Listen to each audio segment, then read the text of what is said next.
Estamos começando mais uma aula da nossa série Bereshit, de número 145, nosso quarto ano de estudo de Bereshit, se eu não me engano, e a gente está acabando Vaigash. Será que hoje a gente consegue acabar Parashá? Eu sempre acho que vou acabar e sempre não é, mas vamos ver se hoje a gente consegue.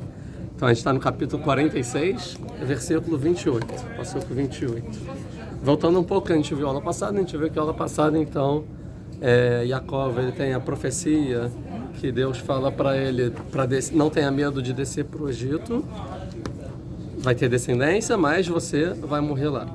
Aulas passadas, a gente viu, recapitulando, que quando Yosef se revela para os irmãos, ele fala para os irmãos, se revela e fala, foi Deus que fez, tudo isso e tal, aí depois ele fala assim para os irmãos, agora vai para o meu pai e traz o meu pai e todo mundo para cá, para mim, para ficar aqui enquanto tem seca. E em Goshen, na terra de Goshen, que é um lugar bom para os animais e tal, de rebanho, e mandem para mim, e não mandem para o faraó. Quem estava nessa aula? Vocês falam, não manda para o faraó, manda para mim.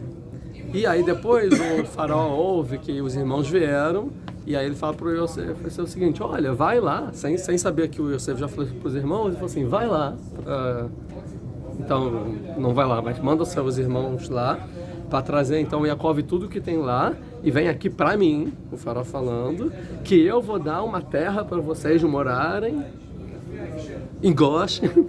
Ou seja, tudo que o Yosef falou para os irmãos, o faraó depois sozinho também quis a mesma coisa. Mas a gente viu que tem diferenças entre um e outro. Porque o faraó mandou ir para ele. E o Yosef falou, não vem para o faraó, vem para mim.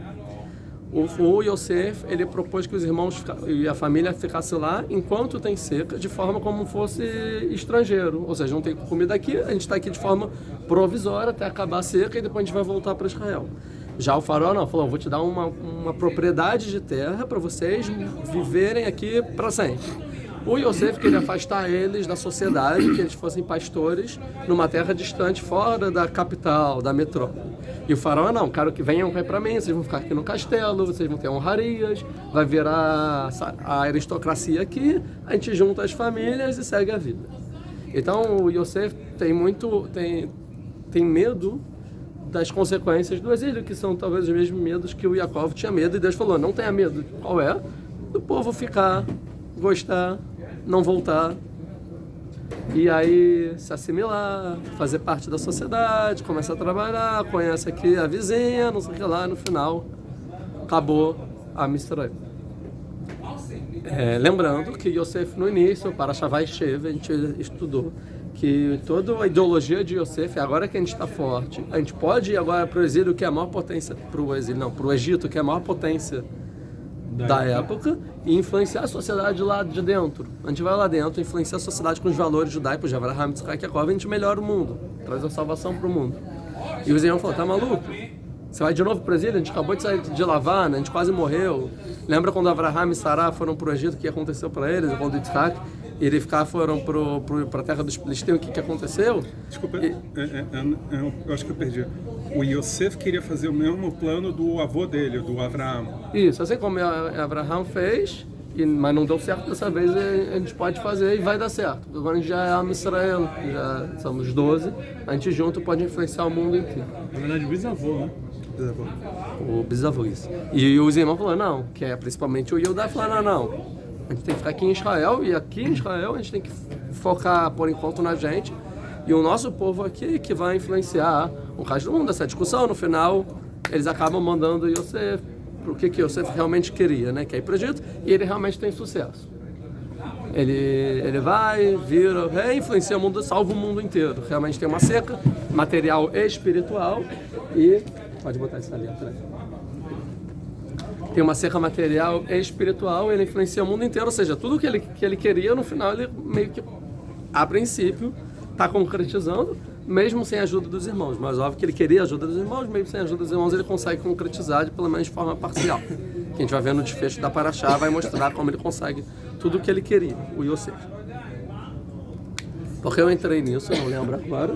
Assim, mas a gente viu que quando o pai ou os irmãos, ou o pai principalmente, sabe que Yosef está vivo, ou tudo isso, E a gente próprio, como leitor, como a Torá descreve, a gente começa a desconfiar o seguinte: mas quanto, depois de tanto tempo do Yosef sozinho no Egito, quanto ele realmente continua sendo ivri, hebreu, e quanto agora ele é mitzri?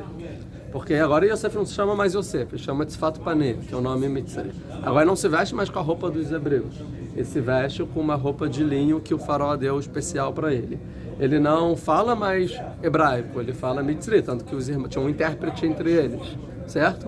Ele casou com uma mulher que é a sacerdotisa de On, e tem 2 filhos aqui, sei lá o que são dos filhos, tanto que, para achar que vem dando spoiler, o pai vai falar: quem são esses? Eles são judeus ou não são judeus? Ou são mitzrim, no final das contas, essas crianças que foram criadas longe de mim? Tem todo esse perigo. Você casou com uma não judia, você fala, né? A gente sabe que o povo judeu sobreviveu no Egito por causa da língua, das vestimentas, do casamento, né? E o Yosef, ele não fez nenhum dos 3. Ele mudou a língua, mudou a vestimenta e casou com uma sacerdotisa. A gente viu pelo Midrash que a mulher era Asná, mas não veio o caso. Pelo literal, casou com uma sacerdotisa. E mesmo que fosse hebreia, não dá para saber, as pessoas não sabiam. Não tinha outra opção. E não... Porque ele não ia mudar a língua, ele ia falar com quem? Não, sim. Mas, ou seja, mas a pergunta é essa. Mas se você querer se atrever a mudar o mundo dessa forma, será que você encara as dificuldades? E essa é a dificuldade, a gente vê que Yosef, sim. Yosef, incrivelmente, encarou e teve sucesso. Por isso que é chamado Yosef Atzadik. Ou seja, Tzadik, ele não... A mulher veio lá tentar ele e falou: não, eu sou hebreu, lembrou a face do pai, eu tenho as minhas origens, né? Eu tenho meus valores, e influenciou o mundo e manteve. Mas nem todo mundo, é isso que fala o Rav Leon Ashkenazi, que fala assim: tem muita gente que fica no exílio, vai para o exílio, ou tenta essas questões, achando que, vou fazer igual o Yosef, eu vou salvar o mundo, mas tipo assim, tem que lembrar que Yosef Atzadik existe um só. Nem todo Yosef é Yosef Atzadik. Então todo mundo acha que vai lá e vai dar tudo certo. Só Yosef conseguiu, mas quantos não conseguiram? É igual aquela história: Yosef conseguiu, então vai lá. Tá bom, vamos ver a estatística dos que não conseguiram, vai ver que 99,9% das pessoas não conseguiram, só Yosef conseguiu, por isso que Yosef Atzadik, ele é um exemplo. Então, o pai aqui que ainda não viu o Yosef, ele ainda está com medo. Né? Por exemplo, vai falar o Al-Sheikh HaKadosh, alguns comentaristas, que o medo do pai é: tá bom, Yosef está vivo, estou feliz. Ele é o cara no Egito, estou feliz. Mas ele ainda é tzadik. Como fala, agora não lembro se é o Al-Sheikh HaKadosh, que fala assim: então, porque um pai, o filho pode ser tudo de bom, mas se o filho saiu do caminho, é uma tristeza para o pai. Ainda mais para Yaakov um filho, tanto que toda a ideia do Yosef morrer é que ele sabe que tem que ter 12 filhos, que ninguém vai morrer durante a vida dele, e os 12 vão ser de tzadikim. E se Yosef morreu, ele entrou em desespero e falou: então todo o plano de Am Yisrael foi para buraco abaixo. Então agora o Yaakov está indo ver Yosef e fala: eu vou ver ele antes que eu vou ver a cara dele. Está escrito explicitamente: a cara dele antes que eu morra. Fala pela Kabbalah, o Sheikh HaKadosh fala alguns que a cara do tzadik, quando a pessoa é tzadik, você olha a cara e ela, tipo, você vê que a pessoa é um tzadik. Né? Tem ela que você não pode olhar, por exemplo, a cara de um rachá, de um perverso e tal. O tzadik você olha e você vê. Então o pai fala assim: eu quero ver a cara do meu filho, e quando eu olhar eu vou saber qual é a dele, né? Então a gente foi no projeto, a gente viu as 70 famílias, a gente falou isso das 70 famílias, que não necessariamente todo mundo já tinha nascido, se todo mundo era grande, alguns eram pequenos. A gente viu como completa as 70 pessoas, a gente viu que completa com o próprio Yaakov os 70, embora eu vi uma opinião que assim, porque se contar é só 69, eu vi uma opinião assim: tá bom, a Torá arredondou, qual o problema? 69, 70. Faz sentido. Faz sentido? Gostou dessa opinião? É a mais literal de todos, para não entrar em todo o pulo de como dar 70, mas a princípio vão pela ideia do Ibn Ezra, que o Yaakov completa os 70. Então o próprio Kadosh Baruch Hu.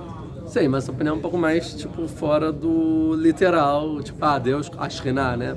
Embora tenha, ou tem um Midrash, que não tem alusão na Torá, mas tem um Midrash, que seria Yocheved, que nasceu entre o muro, né? Ou seja, eles vieram com 69 e chegaram com 70. De qualquer forma, a gente viu que 70 nomes desceram para o Egito. A gente falou que 70 nomes são 70 propósitos que tem Am Yisrael, que é a função de Am Yisrael. Agora, o que tem a ver os 70 o número... A gente vê que os números são muito importantes. Para as tribos são 12, tem que ser 12, não importa quem... 12. Aqui as famílias são 70, embora que alguns não tinham nascido, alguns eram... acho que qual é? O Emek Adavar, o Nessiv Mivolozhin, vai falar que tinham mais de 70 filhos naquela época. A família de Jacob tinha mais de 70 filhos. Mas só 70 de não sei quantos foram contados como as tribos. Ou seja, o 70 é um número simbólico. Mensalidade. Quê? Acho que pagavam mensalidade. Não mas tipo, são 70 forças que tem simbólicas. Para falar que 70 não importa quantos tem, menos, poucos. 70. Igual quando sabe quando sai do Egito, tem várias famílias que não são contadas, tem famílias que são contadas, tem famílias que são contadas, viram 2 porque são muito grandes. Ou seja, isso dá 70 no final. Sim, porque o 70 é importante, está na Torá. Em Parashá Azino, deixa eu abrir, final da Torá, em Devarim. Parashá Azino, quem achar antes de mim ganha um prêmio. Azino. Aqui, achei. Capítulo 32, versículo 8. Bianchel Elion Goim, Biafridó Bnei Adam, Yatzev Gvulotamim, Lemispar Bnei Israel. Que fala Moshe Rabbeinu. Então não é qualquer um, na Midrash é o que está escrito. Moshe Rabbeinu falou para o povo antes de morrer, no final da Torá, Bianchel, ou seja, o herdar Elion Goim. Vamos ver, por exemplo, o Rashi aqui só para... Eu não trouxe, não é traduzido, não. Tá? בנחל ין גויים, כשהנחיל הקדוש ברוך הוא לאח עשיו את חלק נחלתם. Ou seja, quando vocês forem herdar o Elion dos Goim, ou seja, a terra acho que de Israel, isso que está falando, Beafridó Bnei Adam, que foi separado as terras entre os seres humanos, os filhos de Adão, né? Yatzev Gvulotamim, Deus ele pôs as fronteiras dos povos, Lemispar Bnei Israel, correspondentes aos filhos de Israel. Então, aqui faz uma correspondência entre o número de povos que Deus delimitou, como fronteira, ou seja, número de povos, e o número de Bnei Israel. Qual é o número de Bnei Israel? 70. E são 70 povos. Se a gente for em Noah e contar quantos povos surgiu dos 3 filhos de Noah, dá 70. Então são 70 povos, 70 Am Israel, ou seja, existe não só que é 70-70, como precisa ser 70 os dois, embora não necessariamente 70 pode ser mais ou menos, mas o número 70 é importante. Por quê? Porque o principal é entender a comparação, que o número de famílias de Am Israel é correspondente ao número de povos que existe no mundo. Esse é o principal do que a Torá quer contar. Querendo dizer o seguinte, que antes, quando tinha Adam Arishon, tinha um mundo unido, e Noah teve 3 filhos com a esperança de...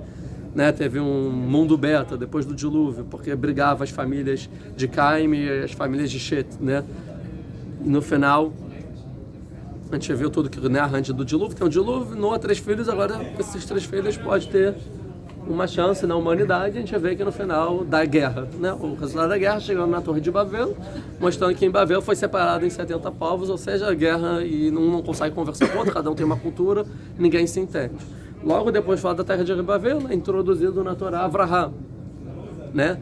E Avraham é aquela esperança de conseguir unir a humanidade. Mas como vai unir a humanidade? No início, antes de Deus se revelar para ele tenta espalhar a palavra de Deus para o mundo inteiro, igual fazem os árabes hoje em dia, o islamismo, Deus existe e tal. E aí Deus fala com ele e fala, não, você está errado, Abraão, não é assim que se faz, você tem que ir para a terra de Israel, uma terra específica, tem um povo, lá você vai criar um povo, e esse povo, como influência dele, vai influenciar os outros 70 povos. Então esse povo tem como se fosse 70 particularidades, que cada particularidade fala com uma nação que existe... Incluindo o Bnei Israel, 70 fora os Bnei Israel. Com o Bnei Israel está falando da Shvatim, com as tribos. 70 com as tribos. Sim? Então são 70 particularidades, e cada particularidade conversa com uma parte do mundo, né? Não é à toa que o exílio a gente foi espalhar por todas as partes do mundo, com a ideia então da gente conseguir absorver todas as culturas do mundo e agora voltar para Israel e conseguir definir o que é certo, o que é errado, o que a gente pode aproveitar, o que a gente não pode aproveitar de cada cultura, a ponto de a gente ter um ponto de conexão com todo o mundo, até que no final, quando o povo estiver forte, unido aqui na terra de Israel, a gente tem uma mensagem clara para o mundo de como todo mundo pode viver em paz. Uma pergunta. Tem 12 tribos e tem 70 famílias. As 70 famílias se relacionam com o exterior, com o mundo, e as 12 tribos com o próprio povo interno, é isso? Isso, que é a ideia do Errad, né? Que Errad Hashem Echad, Goi Echad Baaretz, Echad a numerologia é 13, né? Na verdade não são 12 tribos, são 13 tribos, porque o Yosef vira duas, e aí se você quiser contar os dois Yosef, você tem que tirar a Levi, são 13 tribos, né? Mas a ideia aqui são as 12 tribos mais Diná. A gente falou isso na aula de Diná. E Diná é a 13ª tribo, na verdade, como assim? Porque a Diná não conta por ser mulher, na verdade é com quem Diná casar, é a 13ª tribo. E essa terceira tribo vai completar o povo de Israel. Ah, então quem é essa 13ª tribo?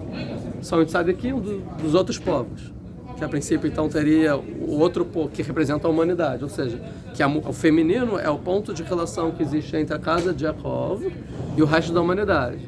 Mas a gente vê que quando foi ter essa relação, algo foi estragado no meio, que representa Shem, e no final não foi. O que era para ter acontecido foi de forma muito pior. Ou seja, o mundo não estava pronto. E aí então a gente ficou só 12 tribos, certo? Até que um dia a gente tenha uma conexão com o resto do mundo e consiga o mundo inteiro servir ao mesmo Deus, né? Ou seja, ter uma união no mundo inteiro, que é o concerto da Torre de Babel lá atrás. Mas por que a 13ª tribo, tá? Os descendentes de Diná, como houve a história que a gente já sabe, como houve uma interrupção aí, por que já se atribui os descendentes dela como não os descendentes, mas como a herança para os tzadikim Motolam? Por quê? Porque isso a gente aprende de Avraham. Já que não sei Yehudim também, porque ela é Yehudim. Sim. Por que houve essa interrupção e passou? A gente aprende isso de Avraham. O que acontece? Avraham fala que Deus abençoa ele com tudo. E lá, se a gente for ver os comentários, o que é com tudo? É que Avraham não teve menina, só teve menino. Por quê? O que é isso? Porque na época, Avraham só podia casar com a família do primo dele, certo? A família de Nahor. E o Nahor tinha as meninas. A gente sabe que a Israel formada dos masculinos vem de Avraham e o feminino vem de Nahor. Se Avraham tivesse feminino, com quem ela casaria?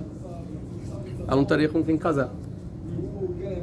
Então, Avraham não teve menina, nem Yitzhak. Não teria com quem casar, entendeu? E Yaakov também, só teve homem. E ele vai casar com... Ah, desculpa, ainda não. Yaakov e aí eles casam com Rachel e Leá, né, no caso. A gente sabe que uma era para ser de Esav, mas as coisas vão se adaptando ao correr da história, porque tem o livre-arbítrio do ser humano. E então os homens daqui e as mulheres daqui, tá bom? Agora Yaakov tem 12 homens, tá? Com quem casar? E não tem mais quem casar, a gente já falou isso em várias aulas, né? Que elas casam com as irmãs gêmeas ou vão casar com os tzadikim do resto do mundo. A gente já viu a princípio que essa questão da irmã gêmea parece um pouco forçada, né? Então faz sentido que casou com pessoas de outros povos, certo? Só que o que acontece? As mulheres que casam, elas vão para casa do marido, né? Você casou, a mulher fica na casa do marido, antigamente. Então fica dentro de casa. O problema é a menina, porque a menina que casa vai morar com outro. E a gente sabe a condição da mulher, 4 mil anos atrás, a gente está falando aqui. Então é um problema, a menina para a continuidade do povo de Israel naquela época. Então, o que eu faço com essa Diná? Essa é a questão, entendeu? E o Yaakov realmente está procurando um pretendente para Diná. E no final, Shem, ele pula a cerca, ele pega Diná sem conversar com Yaakov, sem falar com ninguém, e dá o que dá. Ou seja, o que era para ser de uma forma tranquila, se revela que o povo que não estava preparado eticamente para exercer o que deveria ser. Mas o Midrash vai dizer que Diná tem quatro possíveis pessoas que Diná poderia ou casou ou poderia ter casado. 4 opções para o futuro de Diná, certo? A gente está fugindo do tema totalmente, mas tudo bem. O primeiro é Iov, que fala na Gemara que Diná casou com Iov. Em Baba Batra 17. Depois do que aconteceu? A princípio, sim, depois do que aconteceu. Que faz sentido, que é o Iov. Iov a gente sabe que ele não é Yehudi, não é judeu, não é hebreu, é outra, né? Morava em... Qual é o nome? Esqueci o nome. A terra de Iov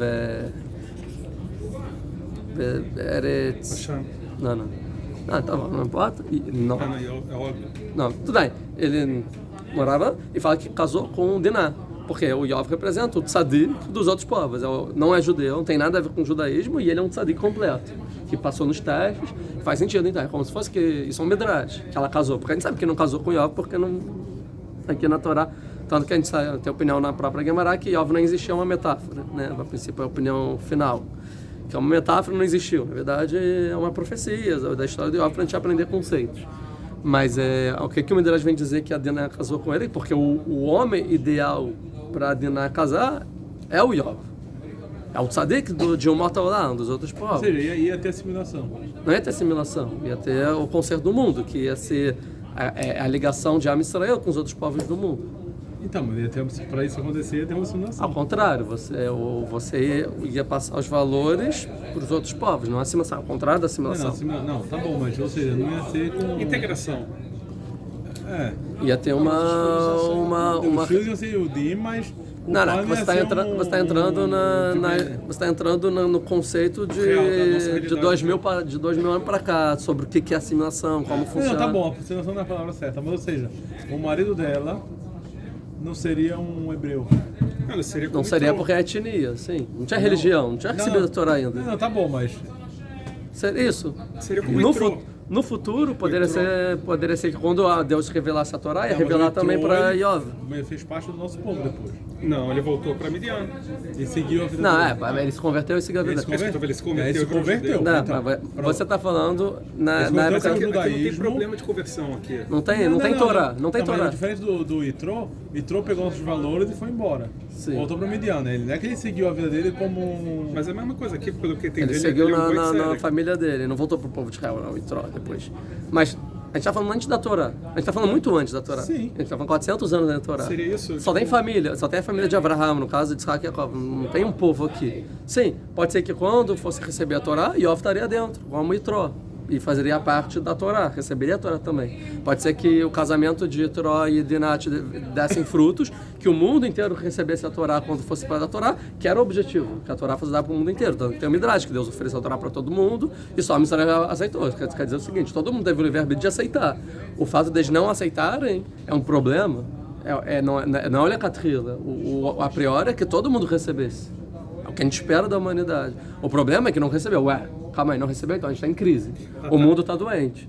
Então tem que ter um outro caminho que Deus vai usar através de missão que sim recebeu, para no final resolver os problemas do mundo e no final o mundo todo receber a Torá. Se Dinah casasse com o Yov, talvez esse problema não existiria, entendeu?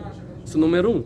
O segundo seria Shem, que ele poderia casar com Shem. O problema é que Shem, a gente fala de Derech Eretz Kadma la Torá, e Shem não tinha o Derech Eretz necessário para poder receber a Torá no futuro, e pulou a cerca e sequestrou ela e violentou, ou seja, se mostrou como o mais primitivo possível, mostrando então que tudo estava para ser. No final ele até que queria talvez se conectar com a missão, que é uma coisa digna, mas ele fez da forma totalmente indigna, né? Então deu errado. O terceiro pretendente dela seria o Esav, que Jacob ele é punido porque escondeu ela quando foi encontrado por Esav dentro de um armário, e aí ele é punido, por isso que acontece com o Dinah depois, pela punição, que fala que se Esav visse, ele ia casar com Esav, e Esav ia voltar para o caminho do bem.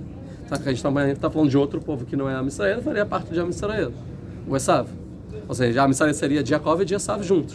Não, se Dinah casasse com Esav. Não, até aqui Esav era do norte. Não, sim, mas a gente vê que no final saiu. Ou seja, a gente está vendo de alguém que saiu então, e não sairia. Então, mas faria ter chuva.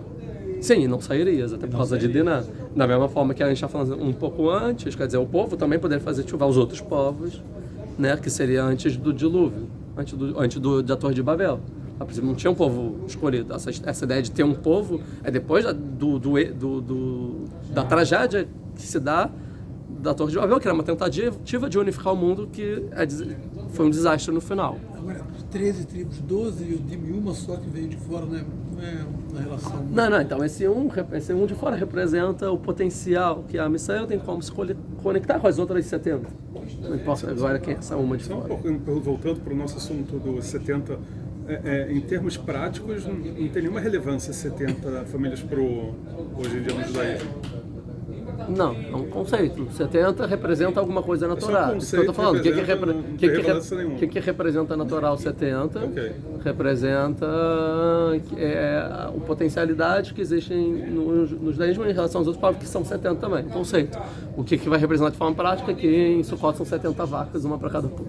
Não, isso Serve como Embora não são Sanedrim, 70, embora na verdade não são 70 povos também. Tem mais povos ou menos, depende não dos são 70 comentaristas. nações, não são 70. Não, o número na Torá vai dizer que são 70 nações, porque lá de novo, são 70 origens de nações, mas na prática, várias nações já morreram, algumas cresceram, hoje tem 300 países, tem mais nações. Israel é um desses 70 nações. A Israel não faz parte desses 70, são 71. Então, isso que eu te perguntando, 70 mais a Mitzrayim. Sim. É por isso que eu falei do Sanedrim, né? Que você vê o número de novo lá no Sanedrim. O Sanedrim, que é 70 mais o Avna, o Nassim. Isso. Então, e a terceira. E a quarta é o que a gente falou lá passado do Shimon. Que ela casa com o Shimon, que, ou seja, no final ela casa, fica dentro da família mesmo. Ou seja, não deu certo. Aquilo que era para ir para fora, ficou lá dentro. Ficou lá dentro. Que a gente falou aquela passada do Ben Kanani, que no final não queria sair de Shem. Falou, não, então fica comigo e volta. Ela não queria voltar para a família, estava envergonhada. E se você quiser dar uma quinta opção, é através da filha dela, que nasceu com Shem, né, que é o Osnat, pelo Midrash, que casou com o Yosef, que é o que representa a conexão do judaísmo com o resto do mundo, que é aquele cara que é o rei do mundo, que está salvando o mundo inteiro. Então aquilo que o judaísmo não conseguiu fazer com fora diretamente, pelo menos que faça dentro. Então a gente vai ver que... Era prima dele, né? Era... Sobrinha. Sobrinha dele. Sobrinha, isso. Então a gente vê que existe esse assunto do o feminino é a conexão com algo externo e o masculino é interno e o feminino ele vem agregar a família, né? Geralmente. Só tem esse Midrash para explicar o Osnat? Ou tem outro? Tem uns 2, 3 Midrash sobre o Osnat Yosef. Mas é um Midrash, não está na Torá de forma explícita, né? Explicitamente ela é uma sacerdotisa de On, filho de Potifar. O Pshat é que ela não é egípcia. Não, é egípcio. Sacerdotisa On? Não iam dar uma egípcia para um hebreu casar. Pô, a princípio deram justamente para legitimar o Yosef a ser o vice-rei do Egito. Esse é o Pshat. Para torná-lo um egípcio. Tornar-se para os ministros não quiserem tirar ele. É uma questão política, isso. Então, a gente entrou num assunto que nem era para entrar, mas a gente viu então que são 70. Então, vamos continuar agora. 28. ואת יהודה שאלה לפניו אל יוסף, להורות לפניו גושנה ועבור ארצה גושן. Ou seja, agora mudando de assunto, voltando então, estão indo para o Egito, ver Yosef. O Yaakov queria só ver o Yosef e voltar. Só um bate-volta, quero ver meu filho e voltar, antes que eu morra, ou antes que ele morra. E o Deus no meio da profecia falou assim, não, você vai ficar no Egito até o Yosef vai tampar seus olhos. Quer dizer, você vai ficar para sempre até morrer no Egito, tá? Então agora ele já sabe que ele vai voltar, vai ficar para sempre. Então a princípio o Yaakov, tinham 3 aqui opiniões, então 4 opiniões. O Yaakov queria só ver o Yosef e voltar, bate e volta. O Yosef sugeriu que eles ficassem até a cerca acabar e depois voltassem para Eretz Canaã. O faraó queria que eles ficassem para sempre lá. Sim? Então, o Yaakov está indo com a melhor das intenções, que é só ver o filho e voltar para Eretz Israel, mesmo em seca, dá para se organizar direitinho. No meio tem a profecia que Deus fala assim, você vai morrer no Egito. Você aí fala, calma aí, então nem é Yosef, que não é um bate e volta. Eu vou ficar lá um tempo. Minha família vai ficar, ou seja, está começando a profecia que Abraham teve no Brit Ben Abitarim, de que sua descendência era escrava 400 anos, a terra que não é de vocês, depois vai ser escravizada, isso está começando. Ou seja, é um período muito mais longo, mas contra a minha vontade. Então, se assim a gente vai ficar muito tempo, a gente tem que ser muito mais bem feito o nosso plano de como a gente chega lá. Porque o que a gente vai fazer agora é que vai conseguir resistir 400 anos até voltar. Sabe que não são 400 anos, no final são 210, mas mesmo assim, até voltar. Certo? Então, essa é a preocupação de Yosef, essa é a preocupação agora de Yaakov. Yosef não está sabendo dessa profecia. Yosef até então ele está achando o seguinte: meu pai vai vir, quando acabar a seca eu mando ele de volta e eu vou tentar aqui organizar as pontas políticas e sociais de sustentar eles, afastar eles de tudo e que consigam voltar em paz e não tenha nenhum prejuízo na família. Porque ele, que tinha a ideia de eu vou ficar dentro dos outros povos e influenciar o mundo inteiro, ele viu a dificuldade. Então ele fala: os 70 vão conseguir o que eu consegui? Entendeu? Não. Então, eu vou ter que lidar com a situação e vai ter que ser a melhor forma possível. Aí tem uma coisa estranha, do que o Yosef sabia ou não sabia. Ele acreditava que o pai ia vir e o Yosef voltar. não sabe a profecia que o Jacob acabou de ter lá. Não, que ele vai morrer no Egito, mas ele acreditava... Não, ele não sabe que ia morrer no Egito, o Yosef. O Yosef pretendia que ele falou: tragam meus pais para conseguir sustentar vocês Até a durante a tudo seca. bem, não, E depois é isso que eu tô vocês falando. voltam. Na cabeça do Yosef, o pai ia ficar, acabou a seca e voltar. E a família toda ficar Então e não voltar. existia uma proibição do faraó de ter que ficar para sempre. Da onde, Não. Da onde o povo ficou para sempre? Não. O faraó queria ficar para sempre. Tá. O Yosef e ainda não chegaram. Então, tipo assim, existem dois planos políticos para a família que está vindo. Yosef e o faraó. Yosef falou assim: eu vou tentar fazer algo político, falar com o faraó, com a família, Mas não era aberto isso. para organizar que eles não ganhem a propriedade de forma eterna, como propriedade, e sem que eles fiquem, tipo, na minha... Não, tá bom, Mas era meio camuflado. Não. Não era aberto, falando que... Não. Vou tentar organizar politicamente com o faraó que ele aceite essas condições. Só que o faraó, sem saber que Yosef tinha essas condições, ele por própria iniciativa, chegou: ô, Yosef, teus irmãos vieram, que legal, então chama todo mundo para morar aqui, por que não? E agora a família está vindo. Agora, o que vai acontecer de fato, a gente ainda não sabe. Mas nesse meio tempo, o Jacob não, ele fala assim: eu só vou ver o Yosef e volto. Tipo assim, ele é mais rigoroso que o Yosef. A pergunta é que... Calma aí, só terminar para completar. Aí mas aí no meio Deus fala assim: não, Jacob, é para ficar para sempre. Você para sempre, é para ficar até você morrer. Ou seja, mudou os planos, mas Yosef ainda não está sabendo. Não, ninguém está sabendo. Nem Yosef nem o faraó. Em algum momento tem um decreto que deve ser do faraó. A gente vai ver, que Torá. você não pode sair daqui. Não tem esse decreto. Mas Então, por que o povo não foi embora? então, a Torá, por isso que a gente tem mais 4 capítulos em Bereshit, para entender o que aconteceu. Calma. Vet Yehudá, Shalar Lefanav. Então, o que o Jacob vai fazer? Ele vai mandar o Yehudá perante ele. Perante quem? Ele falava na frente: ô Yehudá, a gente está indo, está todo mundo, carroça, criança, vai na frente. Para quê? Para que o Yehudá vai na frente? Ele Yosef. Pro Yosef. Né? Ou seja, vai lá pro Yosef e conversa. Ou seja, por que Jacob está mandando o Yehudá pro Yosef?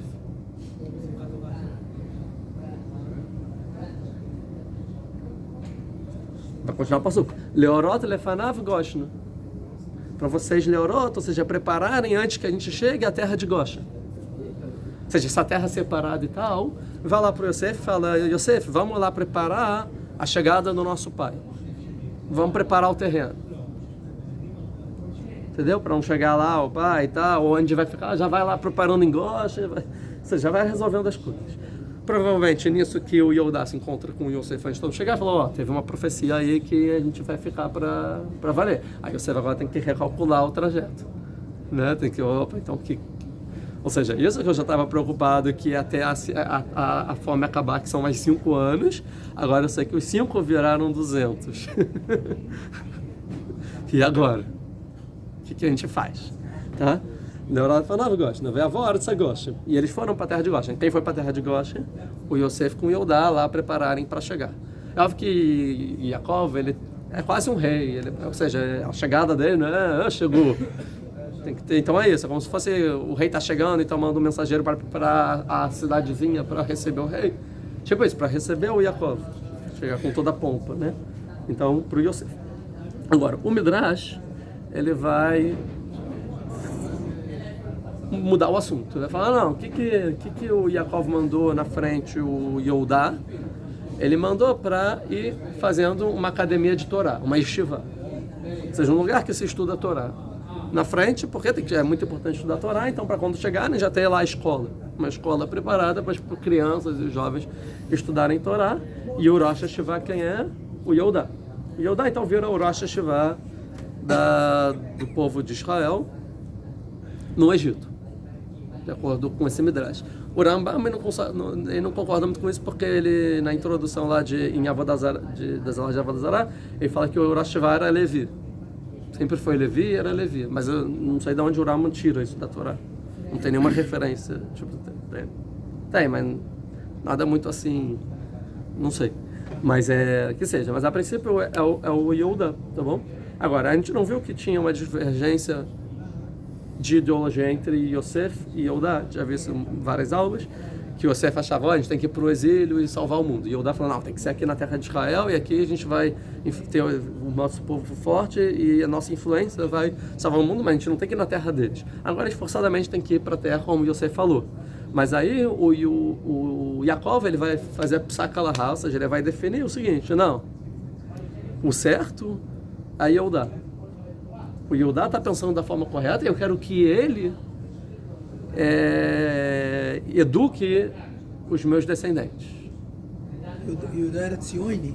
Que eu sei que o Yehuda, ele entende que a gente tem que voltar para a terra de Israel o máximo possível e não ficar lá influenciando, ajudando os outros povos. Sim, a melhor forma de a gente ajudar os outros povos é na terra de Canaã, voltando para lá. Então ele decide Exatamente, ele decide então como o Yehuda. Porém, tem uma ressalva. Yehuda, Shalar Lefanav, ele manda para fazer a academia, porém, ele Yosef. Ele manda o Yehuda para o Yosef. Para que para o Yosef? Vai lá para Yosef e faz uma academia de Torá. Porque para Yosef, porque é o seguinte, Yehuda, eu sei que eu estou decidindo que é como você que a gente tem que educar os nossos descendentes. Porém, é imprescindível que você aprenda muito com o Yosef antes de ensinar.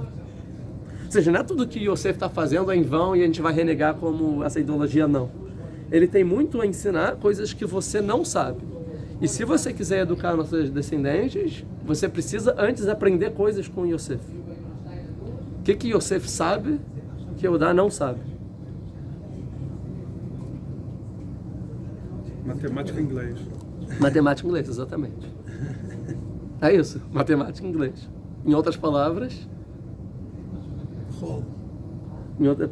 a parte secular, em outras palavras mais específico, ele sabe governar. Ele sabe política, ele sabe aristocracia, ele sabe as regras da nobreza, ele sabe como funciona o mundo político, o jogo político. Sabe... Ele se dá bem, ele entende.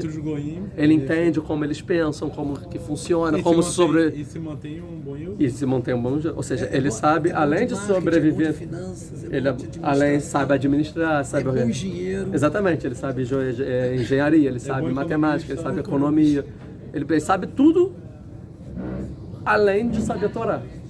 E eu quero que a Torá seja como você pensa. Porém, só vai ter sucesso se antes você aprender tudo que o Yosef tem a te oferecer, que Deus ele fez com que ele aprendesse coisas, não é à toa. É para passar nossas gerações. E assim a gente consegue montar uma sociedade na qual a gente vai conseguir viver esses 400 anos. Acho que esse Midrash aí foi apagado, não? Qual? Esse aí... O da Yeshiva? A gente conseguir viver esses 400 anos, então o Yosef vai precisar ensinar para você muitas coisas. Ou seja, ele é o seu professor, mas você é o professor de todo o povo de Israel. Então no final é um misto, mas Allah decide como Yehuda, mas Yehuda precisa aprender com Yosef, que é o problema dos religiosos, alguns setores religiosos, antes de Medinat Israel, que as pessoas se esqueceram. O Rav Kook fala muito disso, né? Que os 2.000 anos de exílio, não sei o que lá, o pessoal se esqueceu da parte da política, da economia, das ciências, da filosofia, tal. O Rama fala isso também. Ele fala, é só Torá, só estudar Torá. Assim eu me aproximo de Deus. E a gente sabe o que aconteceu com o povo judeu politicamente durante esses 2.000 anos. Foi de pior a pior, só sofrendo, mudando, sobrevivendo. Certo? Até que, pelos caminhos de Deus, ele tem que mandar pessoas que se afastaram da Torá aprender tudo isso, que é o iluminismo. Isso não é tão pachudo assim, né? Não é nada pachudo. Há controvérsias nisso aí. Claro que há controvérsias. Muitas controvérsias do fundação do Estado. Sim. Aprender tudo o que precisava, até que no final esses outros fundaram estados porque eles aprenderam essas culturas, e no final nosso povo tem sobrevivência, tanto judaica, religiosa, como material, e social e cultural. né? Coisa que não aconteceria se não tivesse o Estado de Israel. Isso é bem... Acho que hoje em dia isso não tem controvérsia, que a gente não teria futuro se não tivesse o Estado de Israel. Só quem não vê a realidade, né? Mas então, Deus faz os caminhos que no final as coisas se encaminham. A mesma coisa que Yosef está preparando toda a questão política para o povo, e Yehudá, ele vai vir com a Torá, né? No final disso vai sair o Mashiach ben Yosef e o Mashiach ben David, que a gente sabe, né? Porém, o Mashiach ben Yosef não é o Yosef, a gente vai ver isso nas próximas aulas, e o Mashiach ben David não é o Yehudá. É um aprimoramento do Yehudá e do Yosef, isso a gente vai ver depois, né? Ou seja, Yehudá e Yosef são aqueles que trazem para o exílio, e o Mashiach ben Yosef são aqueles que tiram do exílio, né? E tem que entender como sair desse exílio, como sair, ou tanto materialmente como espiritualmente. O Yehudá e Yosef estão preparando o exílio, e os Meshichim são aqueles que trazem a Geulah, eles vão trazer de volta do exílio, para a terra de Israel. Tanto materialmente como espiritualmente, tem que saber como fazer isso. Isso é outro assunto que a Torá o Bereshit ainda vai tratar mais para frente. Então, por isso que tem gente que fala que o Mashiach ben Yosef foi o Herzl. Não fala que é o Herzl, mas tipo, o Herzl ele fez o papel de fundar a Mediná, e a gente vive graças ao que ele fez, independente da vida particular dele, religiosa e tal, mas como nação, né, ele deu uma grande contribuição. Mas como que o Mashiach pode ser uma pessoa que sofreu da Torá? Que é? Uma pessoa que não tem valor judaico, de acordo com a Torá, não há valor outro. Ele tem valor judaico. Ele tem valores judaicos, alguns valores judaicos, outros não. Ninguém tem valor 100% judaico, alguns têm, alguns não têm, alguns têm essa parte, outros não. A questão é que vários valores judaicos foram perdidos durante 2000 anos de Torá, e só alguns foram concentrados, como se fosse só isso, o judaísmo. É só essa bolinha aqui pequenininha, e é algo muito maior, né? Está na Torá, e o processo, eles deram a vida para construir. E o processo de redenção é justamente você ver que o judaísmo é muito maior do que só isso aqui. É também isso aqui, mas é algo muito maior. E quando as pessoas não conseguem sair disso aqui, tem que ter Deus ajeita. Então vai ter outros jeitos desse muito maior aparecer. Como fala Maimônides, Moreno Evorrinho também, que ele fala que as pessoas hoje, os sábios, ficaram burros e ignorantes por causa do exílio, do sofrimento. Não tem quase zero Torá. Não que eles deixam de cumprir o judaísmo, eles cumprem 100%, mas não entendem, não sabem. Eles acham que várias coisas não fazem parte do judaísmo pela burrice que o exílio causa no povo judeu, como está escrito na Torá, que eu vou espalhar vocês, e não vai ter Torá, não vai ter profecia. Está claramente em Lamentações, né? É um povo sem Torá, fala lá em Lamentações, depois do exílio. E o processo de redenção é a volta da Torá, a volta da nevoá, a volta do que é a Israel, a ponto de poder influenciar o mundo inteiro. Né? A gente sabe que o Rav Hirsch, que você citou, né? Ele quando estava vendo lá a Alemanha e tal, a escalar, o iluminismo, tudo acontecendo, e aí teve Napoleão e a emancipação judaica, ele falou, agora os judeus podem trabalhar, podem fazer parte da faculdade, podem fazer parte pública, pode fazer parte pela primeira vez, depois de 1.700 anos de exílio, finalmente os judeus podem fazer parte da cidade europeia, lá a Alemanha, que era uma potência da época, falando da Alemanha, depois começa com a Napoleão na França, está falando do Rav Hirsch 100 anos depois, né? Lá na Alemanha, que é a maior parte intelectual e tal, e falou, agora chegou, ufa, o momento que os judeus vão poder ter relação com os outros povos, e a gente vai ensinar bons valores para eles e Torá para eles, e finalmente está chegando a Mashiach e o mundo vai ser melhorado. E não vão precisar voltar para Israel. Que é exatamente a ideia de Yosef. Finalmente os judeus vão poder falar para o mundo o que a gente pensa, o que a gente acha, vai poder influenciar para o bem. E a gente sabe que isso... O que o Rav Hirsch falou não é uma coisa assim, ele falou, se o objetivo do judeu é influenciar o mundo, esse é o objetivo final, influenciar o mundo. Se o objetivo então é melhor que a gente vive com eles. Eu sei, mas ele cancelou. Não sei, mas veio o Rav Kook e falou isso. Não, mas isso é outra... O Rav Hirsch fazia sentido, mas a história mostrou que ele está totalmente errado. Porque ele falou, agora chegou o momento... Escreve isso. Agora chegou o momento dos povos do mundo virarem pra gente, que sempre perseguiram, e falarem pra gente, obrigado. E agradecerem por tudo que a gente contribuiu à humanidade. E aí vieram os alemães, o próprio povo dele, 50 anos depois, e falaram um belo obrigado pro povo judeu. Ou né? outras palavras. Ou seja, querendo dizer o seguinte, que exatamente o que ele está falando aqui é o que Yosef sonhava. Eu vou lá, eu vou influenciar o mundo inteiro, trazer os valores de Abraham, Isaac e Yaakov, e o mundo vai agradecer e a gente vai salvar o mundo inteiro. Vai vir o faraó, próximo faraó, não conhece mais Yosef, vai falar um belo obrigado para o povo de Israel. Né? Ou seja, Yosef ele falha, e grave. Não, é pesado, ele acerta algumas coisas que consegue estruturar como a gente vai ver, mas a ideologia dele falha, tanto que agora fala, ó, Yehudá, tu que vai ensinar aqui. Yehudá ele entende. Goi Echad Baaretz. A gente vai para a terra de Israel, lá a gente vai fazer a nossa nação, ter nosso rei, tal. Quando tiver toda a pompa, aí os outros povos vão começar a ouvir a gente. Mas eu não sei se é do ideologia do Yosef Eres, tanto é que ele falou, quando vocês saírem daqui, me levem, não quero ser enterrado lá. O Yosef. É. Mas não é esse Yosef aqui, é o Yosef daqui a alguns anos. Espera. Ah, ele vai mudar? Yosef, eu estou falando do Yosef, esse Yosef, eu estou falando do Yosef criança, o sonhador. Yosef já passou muita coisa na vida até a gente estar nesse momento. Até ele morrer, a gente vai ver que Yosef vai mudar, porque no final ele fala, Pakod e Fkod etchem. No final ele vai reconhecer Yehudá. Esse é a chuva de todo o ciclo de Yosef. Que Yosef é aquele que queria nos ir, no final ele fala assim, não, mas Deus vai salvar vocês daqui, tirar vocês daqui e me levem junto. E aí esse é o Mashiach ben Yosef. Aí esse é o Yosef consertado, é o Mashiach ben Yosef, que ainda não apareceu na história. Aqui, agora é o Yosef. Então, mas aí Mashiach ben Yosef é um Ben Torá. Correto? Não necessariamente Mashiach ben Yosef é uma pessoa. É um conceito, Mashiach ben Yosef. Né? Mashiach ben Yosef é um conceito, é uma época. Tá bom, uma época... E o que os... Tá bom que seja uma época, mas uma época com uma Torá pujante. Não, isso é o Mashiach ben David. E o Ben Yosef? É o que? Os conceitos de Mashiach ben Yosef é que vai trazer os judeus de volta para Israel e construir um Estado. Isso já aconteceu. Já é passado. Ou seja, o papel histórico do Mashiach ben Yosef, de acordo com a tradição judaica, já aconteceu na história. Não importa quem foi, não sei o que lá, já aconteceu, já passou. A gente já está... Mas na Midá, a gente fala, de Semana da Vida Avdecha, a gente faz Kavaná para Mashiach ben Yosef. Isso. Então, mas você já passou por... Aonde? Na Midá. Para não morrer. Não, para não morrer. Para não morrer. Então, isso quer dizer que estamos no processo de Mashiach ben Yosef, tomara que isso não morra. Não, mas a Midá não foi instituída a partir da fundação do Estado. Não, a gente não fala isso na Midá. Isso é uma kavaná do Ariza, que a gente bota de 1500. Uma kavaná do Ariza.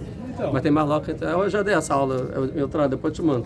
A discussão entre o Ariza, entre o Gaon e Mevina e o Pshat da Torá, e o literal, tem uma discussão. Kavaná de 1500? Bom, já estamos no Talir, já passou. Já passou, ou seja, a gente já rezou, já conseguiu. Não, então, mas se fosse assim, não, então, se fosse, você poderia apagar, mas a gente não apaga. Porque pode ser que tem o Irã, calma. Tomara que não morra. Então, é isso, que o Mashiach ben Yosef não morra. Então, não é passado, é presente. A gente está no Talir, a gente está, né, Itchila da Geula, a gente fala, está no início da Geula, a gente está no meio do processo. O processo é longo, está acontecendo, daqui a pouco vai vir Mashiach ben David, calma, né? Mas a gente reza para que esse processo continue e não seja parado pelo Armilo Zarachá, como a gente fala na Kavaná. Tipo, você está falando do Ben Torá. Se não me engano, Moshe Rabbeinu não era um Ben Torá, ele era um egípcio, vivia que nem um egípcio, se comportava que nem egípcio. Pelo literal. No literal, você vai encontrar daqui para lá para explicar que ele era um... Sim. Mas não é, ele fugiu do povo dele, foi para Midian, ele queria ser Midian. Ele queria se assimilar com o Midian. Assim, as questões, assim, por exemplo, um negócio que o Rav Manito fala que é tipo assim, uma coisa do futuro que a gente aprende, é uma profecia que os sábios falam, que vai acontecer. Tu pode imaginar da forma que tu quiser. Tu faz os seus sonhos, como vai ser, vai entrar na águia, vai andando, vai nadando, vai vir ET. Imagina como tu quiser que isso vai acontecer, cada um tem o seu. E pronto, e legítimo. Imagina como vai ser da forma que tu bem entender, sai com o seu rabino e pronto. Tá ótimo. A questão é quando aquilo já aconteceu. E você negar que isso aconteceu, isso é um problema muito grave. Porque é óbvio que quando acontecer tal coisa, não vai ser como você imaginou. Você é o cara que imaginou certo como vai ser. Não é Deus, que os seus pensamentos não são nossos pensamentos. Deus sabe como vai acontecer, ele tem o caminho dele. E uma vez que aconteceu ou está acontecendo, o objetivo é você identificar que aquilo está acontecendo e tomar a atitude correta no momento que está acontecendo para tomar a atitude correta e não a errada. E a burrice é a pessoa que já passou da época que já aconteceu ou já está no processo e ficar negando o que está acontecendo porque ele quer que aconteça como estava na cabeça dele. E isso é uma burrice muito grande e um perigo. Porque espiritual é material. E, tipo assim, a gente sabe o que já aconteceu por causa dessa burrice. Mais de 6 mil pessoas morreram. A simulação de hoje em dia, a gente sabe quais são as condições. Quais foram as consequências disso. Isso é muito claro. Né? Agora, não identificar a história e não aprender, aí é a perpetuação da burrice. Né? Agora, tem coisas então, que já aconteceram e não tem mais o que falar, tinha que ser assim. Tá bom, mas não foi, Deus escolheu de outra forma. O que eu posso fazer? Eu também achava que ia ser diferente. Agora, tem coisas que ainda não aconteceram e você imagina como você quiser. O Beit HaMikdash, como vai ser construído? Vai cair do céu? Ótimo. Vai construir? Ótimo. Imagina como você quiser. Não importa. Mas quando o Beit HaMikdash for construído, vamos supor que foi construído e não caiu do céu. Fala, não, eu não aceito esse porque não caiu do céu. Ou você achou que era fogo e caiu com água. Ah, não, é fogo, não é água, então não aceito. Cara, o Beit HaMikdash está aí. Agora aproveita, entendeu? Acho que a Freiberg vai construir. Agora teve um rabino que aconteceu exatamente como ele sonhou e acertou tudo, que foi o Rav Kook. Impressionante. Mais ou menos também. Não, quase tudo. Não, sonhou. Não, ele não falou como vai acontecer. Não. Ele preparou o povo judeu A para visão dele em 1906 foi exatamente o que aconteceu. O Rav Kook já estava acontecendo. Ele soube identificar o que está acontecendo. Em 1906, é isso? Estava no processo já. Começou em 810 esse processo, 850. Ou seja, ele conseguiu identificar o processo e escrever em palavras. E ele conseguiu, a partir daí, intuir coisas é certo, coisas não é certo, etc. Ser humano. É só isso. Agora, tipo... Não é só. Ele em 1906... Não, é só isso no sentido... É óbvio que isso é muito grande. Não, entendi. Ele não é profeta. Isso é muito grande. Ele não é profeta, mas ele Isso teve é uma muito visão grande. dele sozinho. Isso é o conceito de todos os Gadol rabinos, Não é sozinho e também. basicamente Ele se baseou em outras grandes pessoas. Alcalá, Gutmark, teve outros, né? Que Galmivino, Shalom Galmivino, o Arizal, na Kabbalah, está escrito as coisas, só os sábios que viviam na época, ele foi... A maioria era contra, mas tinha alguns a favor. Quase todos. Não, tinha alguns a favor, já tinham pessoas escritas coisas. A maioria, o mainstream, vamos dizer assim, era contra. Mas é claro, porque o mainstream é muito difícil o povão identificar as coisas que estão acontecendo agora. É o seguinte, hoje em dia é óbvio que o que aconteceu, já está vendo sucesso, já está crescendo, tem mais judeu religioso. Você negar isso, você vê o exílio, o que está acontecendo, é claro. Agora, isso é fácil de falar agora. Difícil lá. 1906 você olhar isso? Não, concordo. Mas lá em 1906 a tragédia já estava acontecendo também. A assimilação já estava... A escalar, o planeta de alumínio já tinha acontecido. O reformismo já tinha acontecido, as perseguições... Assim, mas ele fez... Eu não estou diminuindo... Mas ele perceber isso que ele falou. Ele perceber que essas pessoas eu não estou endeusando, é só isso. Nada religiosas, estão fazendo... isso aí foi trabalho de Hashem, que eles estão dando a vida para o negócio, que isso sim está na Torá, que eles podem não ter a Torá, mas eles estão cumprindo a Torá no sentido de dar a vida para o negócio. Que isso é uma coisa grande, isso não é qualquer um que fala. Não, tudo que ele falou não é qualquer um que fala, concorda. Sabe que ele teve insight? Porque como é que fala histologia, né? Esterologia. Não, por exemplo... O que você está falando? O cara que estuda filosofia da história. Então, geralmente, religioso odeia história. Tem pânico, não gosta de história. Você vai ver que rabino... Ele é talvez um dos primeiros rabinos que estudava história e ele conseguia entender, através da história, o que vai acontecer no futuro. Exatamente. Entendeu? O problema é esse, quando você tem uma versão da história que você não quer voltar para trás e ver os teus erros, que esse é o problema de muitos rabinos, que odeiam história, aí você vai para frente. Não só a história, como qualquer coisa que não seja a Gemara, né? Ou o rabino dele. Esse é o problema. E é por isso que, então, voltando, Yaakov ele manda o Yehudá para Yosef. Vai aprender com Yosef, e aí você vai fazer a tua Yeshiva. Yehudá, fica tranquilo, você é o Rosh Yeshiva. Yosef está na política, Yosef está lá no palácio, não vai estar com a gente. Mas vai com ele, e esse é o Midrash. O literal não é isso. O Midrash vai lá para você preparar a chegada do... O que os sábios no Midrash vão ensinar é isso. Não esqueça. Que ela é como Yehudá, mas tem que aprender com Yosef. É isso, tem que aprender também com o passado. Aprende com o Rav Hirsch, aprende com tudo que aconteceu. Aprende. Né? Laurada fala, gosta, então é isso. Vai a Vorza, gosta. Estamos terminando. Veio só Yosef Markavton. Então Yosef ele prepara a sua carruagem. E quem prepara a sua carruagem, ou seja, ele próprio, igual Abraham, que fez o próprio burrinho, ele era o rei, ele era o escravo que preparava. Ele próprio acordou de manhã, foi lá, fez a carruagem, né? Vai Alikrat Israel, ele subiu para se encontrar, né, com Israel, com o pai dele, Yaakov, Aviv, seu pai. Goshna, na terra de Goshna. Então ele estava lá na metrópole, ele foi até a terra de Goshna, que é mais afastada, para lá que Yaakov está chegando. Vaierá Elav, e viu ele. Vaipol al tzavarav, e caiu sobre o seu pescoço, Vaevk, e chorou. Al tzavarav od, sobre o seu pescoço, muito. Quem viu quem? Quem caiu sobre o pescoço de quem? O sujeito aqui não é definido aqui, certo? Ou seja, quem chorou aqui? Vaiev, que está no singular, e não eles choraram. Um chorou só, o Yosef ou o Yaakov? Ou vai Paula Tzavarav, pulou sobre o seu pescoço. Quem? O Yosef pulou sobre o pescoço do Yaakov, ou o Yaakov pulou sobre... Ou seja, o pescoço é tipo chorar, né? No pescoço. O Yosef para Yaakov e o Yaakov para Yosef. Né? Vai Paula Tzavarav, Vaiev, Tzavarav Ovd. E que chorou mais? Né? E chorou mais, certo? Então, o Midrash, a gente vai chegar nele, não sei se ainda hoje, vai falar que o Yosef que pulou sobre o Yaakov e o Yosef que chorou. E Yaakov não chorou. Por que Yaakov não chorou? Porque ele estava fazendo Shema, Israel, criado Shema, naquele momento. Então Yaakov estava lá fazendo Shema Israel. Estava no limite. E Yosef, ele chorou. O literal, todo mundo vai concordar isso, o Rav Abravanel, o Ramban e tal, é o contrário. O literal é que quem ama mais, o pai ou o filho ou o filho ou o pai? Quem que chora quando se encontra? Quem tem mais saúde? O pai, é óbvio. Então, o literal é o Yaakov chegou, viu o Yosef, e Yosef também é o rei, e o Yaakov abraçou o Yosef e começou a chorar. Começou a chorar. Ou seja, pelo filho que encontrou. Esse até seria tem o nevoar dele, de se ajoelhar para ele também, né? Vai ter quem diga até que isso é a concretização do sonho, que todo mundo vai se ajoelhar, mas é meio forçado, né? Dizer que isso que ele vai Paula Tzavarav é a concretização do sonho. Em algum momento vai ter que ter isso. Ou não. Ou pode ser que a profecia até hoje não aconteceu também.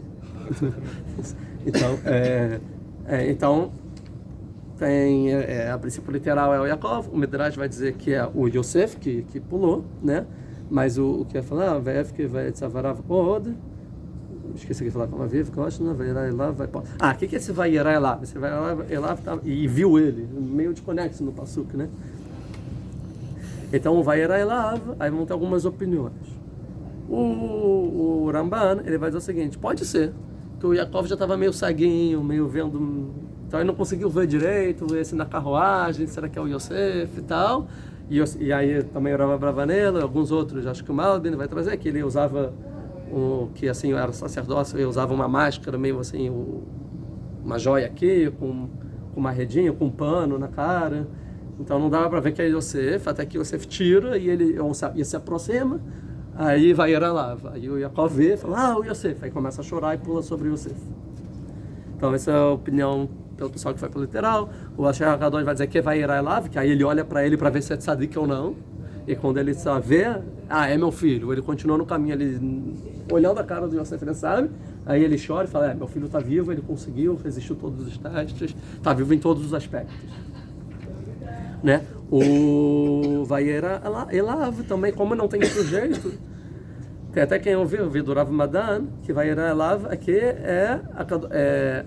está falando sobre a Shekhinah, que desde que ele se afastou de Yosef, ele ficou sem presença, sem a Shekhinah, sem profecia e tal, embora ele teve agora a profecia, vai para Tehiro, Yaakov, ele condensou uma notícia, mas ele ainda não sabe. Aí vai Irá lá, tipo, e viu ele, e foi, e apareceu, né, para ele, seria a tradução, né, vai Irá lá, é a presença divina. Por exemplo, a presença divina, que faz sentido conectar, e ele fez chamar Israel. Porque quando você faz chamar Israel, o que você está fazendo? Recebendo o jugo divino. A presença divina recaiu sobre ele de uma forma mais constante quando ele viu Yosef. Ele fez chamar Israel, que eu quero receber sobre mim a presença divina. Por isso ele estava fazendo chamar Israel então. E Yosef, ele abraça e chora. O pai. Acho que também alguém, se não me engano, vai falar assim, não, acho que o Sfrei Chachamim, não lembro quem fala, eu vou falar assim, não, porque Yaakov ele estava fazendo chamar Israel para mostrar que por mais que eu amo meu filho, eu amo mais Deus. Então, no momento mais emocionante da minha vida, que é o amor de encontrar filho, primeiro é Deus. Eu tenho que agradecer a Deus, então eu fiz chamar Israel. tenho uma opinião nesse aspecto que tem uma galera que gosta, assim, entendeu? Desde que o Dani não gostou, quase foi embora do show. Tem uma galera que gosta disso, mas tá tipo assim, que Verroli vai ficar, Verroli meu derro, ou seja, no momento mais especial da minha vida, que tipo, em mês carreira lá em Herói Simchater, Herói Simchater, agora eu vou agradecer a Deus, agora eu vou receber o jogo, agora eu vou fazer chamar Israel, tá? Agora, tem mais alguns significados um pouco mais profundos, vamos deixar para a aula que vem. Tecnicamente, o Shema Israel só vai aparecer na Torá mais 13 anos depois disso. Tecnicamente, sim. 13 anos depois disso. 17, se não me engano. 13 anos. Só uma observação que você falou. Sabe que está escrito na Torá a importância da história? Sabe onde é que está escrito? Aonde? Parashazino, só aprendi. Qual é a palavra? Histologia. Mas deixa eu só responder ao Dani. O seguinte, a gente está falando de um Midrash, tá? Tem que ver o que o Midrash quer ensinar. 2, tá bom, o chamar isso aí só vai acontecer, beleza. Mas, não necessariamente o chamar como a gente conhece hoje em dia, é o chamar